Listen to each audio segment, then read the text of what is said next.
We're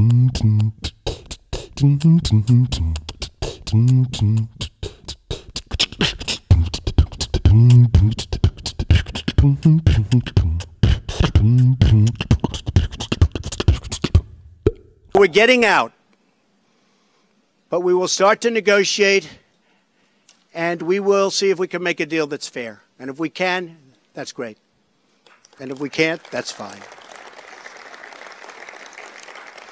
As president, I can put no other consideration before the well-being of American citizens. The Paris Climate Accord is simply the latest example of Washington entering into an agreement that disadvantages the United States to the exclusive benefit of other countries, leaving American workers, who I love, and taxpayers to absorb the cost in terms of lost jobs, lower wages, shuttered factories, and vastly diminished economic production. At what point does America get demeaned? At what point do they start laughing at us as a country?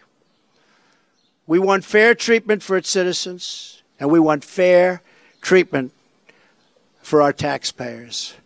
We don't want other leaders and other countries laughing at us anymore, and they won't be. They won't be. I was elected to represent the citizens of Pittsburgh, not Paris. En juin dernier, on le voit, la première puissance mondiale a décidé de sortir de l'accord climat de Paris. Était-ce une frasque de plus de la part du promoteur immobilier élu à la tête des États-Unis?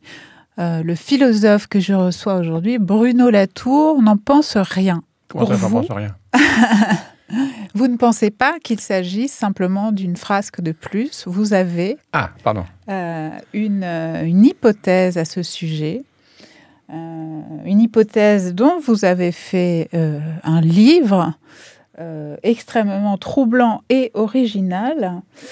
Et cette hypothèse, vous étiez, au moment de la déclaration de Trump, déjà en train de la former depuis quelque temps. Cette hypothèse, c'est la suivante. Et si les puissances les plus riches de la planète étaient en train de faire sécession de notre monde?